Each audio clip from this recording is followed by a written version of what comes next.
What is it like to be a journal editor? Today, we are here with Professor Jackie Eastman. Hello, Jackie. Hi, thank you for having me. Thank you so much for being here again. So today, let's talk about your experience in being a journal editor. So let's start so that our audience know. Could you please briefly mention about your Journal of Consumer Behavior? Well, thank you. With the Journal of Consumer Behavior, I work with Steve D'Alessandro. He's the co-editor with me. We have recently updated our structure. So now we have a deputy editor, Varsha Jain. And what she's doing is she's working with our special issues, working to develop our ERB, our ad hoc reviewers, and so forth. We now have 7 senior associate editors and 8 associate editors. We also have a social media coordinator. We started our own LinkedIn page this August, and we have almost 3,500 followers. So please follow us on LinkedIn. And I think with the journal, just sort of introduce it, we've had tremendous growth in the past 5 years. That 5 years ago we had 4 associate editors. Since then, we now have 15 people plus a deputy editor on the editorial team, and that's coincided with we've basically tripled the number of submissions in the past 5 years, and we're on target. Last year we had approximately 1,600. This year, we're on target to have over 2,000. Wow, that's big. And we've been fairly consistent with our acceptance rate in between that 8 to 10%. And so as we've grown, we also have published more articles. And in terms of our desk reject rate is about 65%. But the articles that do get in are getting downloaded. Our downloads are up about 50%. So articles are getting read that get published in the Journal of Consumer Behavior. And our review duration is always something we're working to make shorter. Right now, I would say about 3 months. I would love to get it under 2 months. And so we've been actively working, and that's part of developing this editorial team to provide more guidance to our special issue editors so we can reduce that review time. Yes, that is amazing, and I can relate to my own personal experience as well. That your journal, Journal Consumer Behavior, is the review that I receive, in the past years is very constructive, and is not doesn't take too long. As in, like, I wait 1 or 2 months, and I will receive that first round, whether it's reject or accept and all that. Is always have good practical comments that I could do. So I think that is really good there. Um, since we're already lucky enough to have you sitting here with us, I might as well ask you 1 or 2 tips about, for say, potential authors who might want to submit a paper to your journals. What might be some of the tips that we could, enhance our work? One thing that we've done in the past year is we've moved towards multi-study, ideally multi-method research. Now, I know with systematic lit reviews, it's not like, oh, you could have study to a survey. But even with systematic lit reviews, they've got to go beyond just the description to really highlight, here are the themes, here's pathways for future research, that the number of articles that you're looking at is sufficient to truly make a contribution. I think also some other suggestions is we're looking for papers that are impactful research that make a contribution to both theory and practice. And so both areas need to be addressed with your research. And so I think that, for authors and setting up and positioning your paper, you need to make a good case for this is where the research is. This is how we're building on that. This is how we're adding to it. And it's not enough to just say, oh, there's a gap, no one's done this. That, and I'll steal from Greg Marshall at EJM. He always says if there's a gap, there may be because there's no need to look at this. So you have to make the case for why this is important.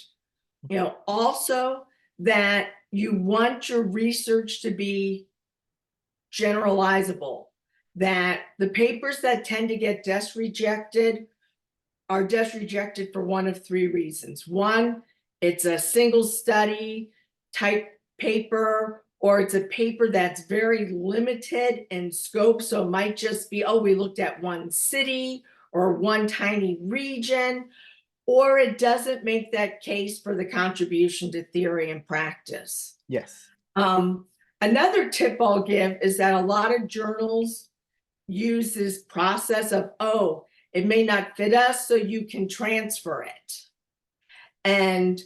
And so I think a lot of times when authors get that transfer opportunity, they're just like, okay, transfer it. Well, part of it is, as when we get it, we also get the reviews that came with that transfer and that feedback from the editor and associate editor. So if there were any issues that they brought up, we want to see that you've already addressed it before we get it.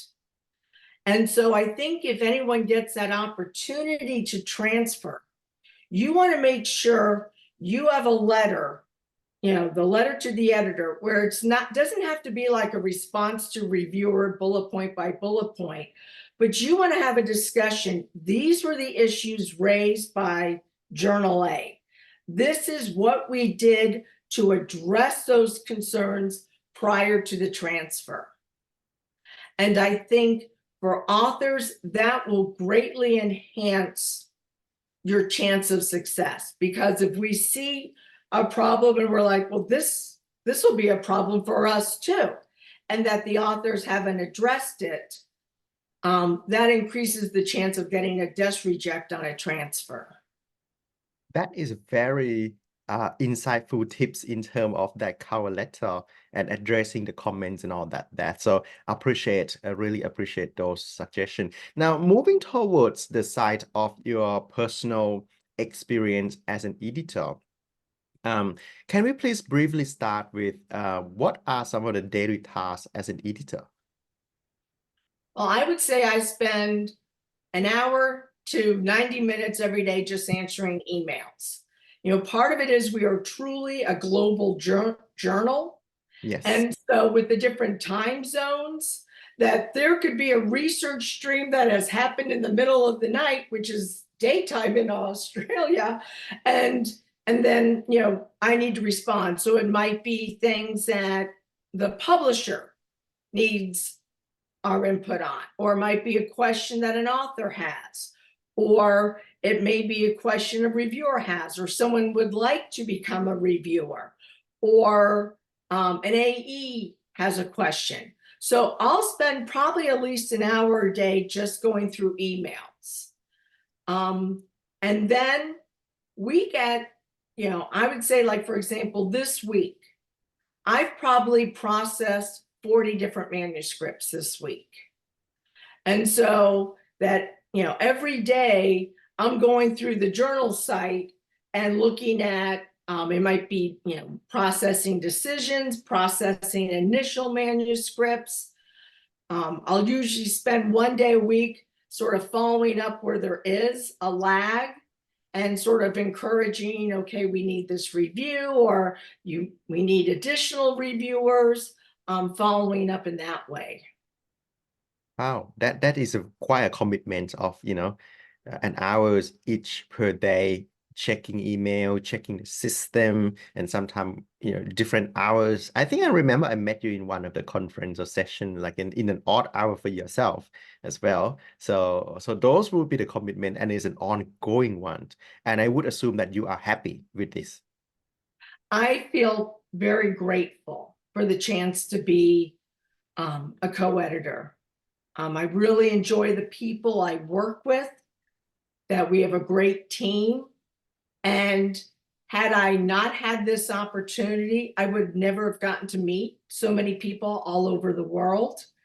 And so, and to get to see, a firsthand look at the latest research, and like with our special issues, we're hitting a lot of the new tech areas that are impacting marketing. And so to get a front row seat to see what's going on in those areas is truly a gift, and I feel very blessed. Thank you so much for that. And I would say that is somewhat what motivates you to explore in being an editor. Well, I was a full professor, and I needed a new challenge. And so when I had the opportunity, I jumped on it. Yes. That it just was reinvigorating. And I think as a full professors, you need to find something to reinvigorate you. So it's not just teaching the same old, PowerPoint tech, that you need to find new ways to grow. Exactly. I think that is a very good statement of keep improving, adding more value to yourself and the society and all of that. Now, I have a personal feeling that the Journal of Consumer Behavior is also having ambitions goal in the future of the way it's expanding, the way it's introducing new methodology. Sorry, not the methodology, but in terms of that preferred of the tool study to make it become much stronger, have more editorial board and special issue and all that. So I think this journal will become very strong in the near future, and I'm so looking forward to observe how it's going to be like as well. I can see it from my own work that is published there, that how many have been downloaded and how many times it's been cited. So it's actually quite interesting to see how the journal growth and then how the paper there grow as well.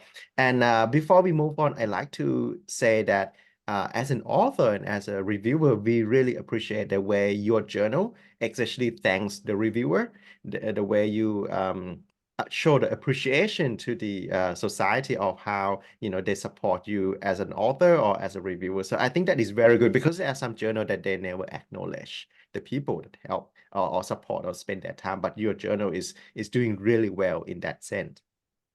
Yeah, we're very fortunate. Wiley does a great job of sending out those reviewer certificates every year. And again, I don't think all publishers do that. And so we feel very grateful for Wiley's assistance in that area. Definitely, yes. So, moving on, you did touch briefly in terms of the value, the happiness that you receive as a journal editor. So, what are some of the value or learning point that you and other people might have received from you being an editor-in-chief of the journal? So in terms of what have I learned from being an editor? Yes. Well, I'll be honest, I wish I was an editor 15 years ago, because it has made me a better author. I think being a reviewer made me be a better author, because I saw the types of things as a reviewer that's like, well, why didn't they do this? And I remember your session for the AMA Higher Ed group last spring, where you talked about that, when you're doing that revision, going over and above.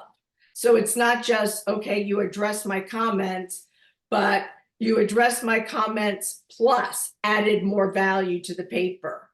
And so I think as an editor, that seeing papers through the process has really helped me as an author, and also as a reviewer, because I still do reviews for a lot of other journals. And so I think being able to see both sides, being able to see, both the joys and the frustrations as an author and as a reviewer, and, on the editorial team, I think has made me a much better academic. Definitely, and I totally agree with you in terms of what you're saying, seeing the first-hand front row seat, seeing what is going on and all that. And I appreciate that the tips about doing the review of the extra edition that you still remember and carry on to today. Really appreciate that. Now, the last question of the day, which is what are some of the suggestions for people who would like to become an editor in the future? I think first reach out to the journals you're interested in and start out as an ad hoc reviewer. So like with JCB, when we keep a database. And so we hold reviewing events. We've had 3 different reviewing webinars in the past 2 years. And so we're keeping a database. So I get probably a couple emails every week of people wanting to be an ad hoc reviewer. We follow up what's their areas of interest. And then I think as you do multiple reviews and demonstrate that you do timely quality reviews, then progress to be an ERB member. So with JCB, our process is our editorial team every June and every December recommends people to be promoted to the ERB. And then what we do is, those people get progressed to the ERB stage. Every December, we also make recommendations for our Reviewer of the Year award that we just started in the past few years. So we take all those nominations and then we get information from Wiley about how many reviews were done, what were the timeliness of the reviews, because AEs rate reviews both on timeliness as well as quality. So we get those scores, and that helps determine who gets the Reviewer of the Year awards. And so I think also look for special issues, because when I look at our associate editors, a lot of where we get our associate editors are people that did just a phenomenal job with a special issue that they had. They did a lot to promote their special issue, to get submissions. They were timely. They provided great guidance to the authors. And so when they're done with the special issue process, we want them to stay on and become part of the editorial team. So I think, again, it's sort of that step ladder approach. And the first step is to review. And I know a lot of people will say, oh, I don't have time to review. But, what people need to realize with the review process, if a paper gets, through the desk stage, we have committed approximately 40 hours to your manuscript between the reviews, the AE, the editor, the revision process of people. So, and most of those 40 hours are volunteer hours. And so, if you're expecting people to give up, because to do a good review, you're going to spend probably 4 to 8 hours on it. So if you're expecting several people to give you 4 to 8 hours for a couple rounds of revisions, you need to be willing to do that for others. And so I think if you want to progress within a journal, that's stage 1. Yes, yes. And they also have to, like what you mentioned, that if some people feel like they don't have time to spend on reviewing papers or a few papers per week, then probably they will not have enough time or commitment to be part of the journal in the long term. So the people have to be able to do it and also be able to commit to those commitment and love what they do as well. So that is a very good discussion. I'm very pleased today to have a chance to have a chat with you, Jackie. And this is what is it like to be a journal editor with Professor Jackie Eastman. Thank you so much, Jackie, for your time. Thank you so much. And I appreciate the opportunity to talk about the Journal of Consumer Behavior. Thank you.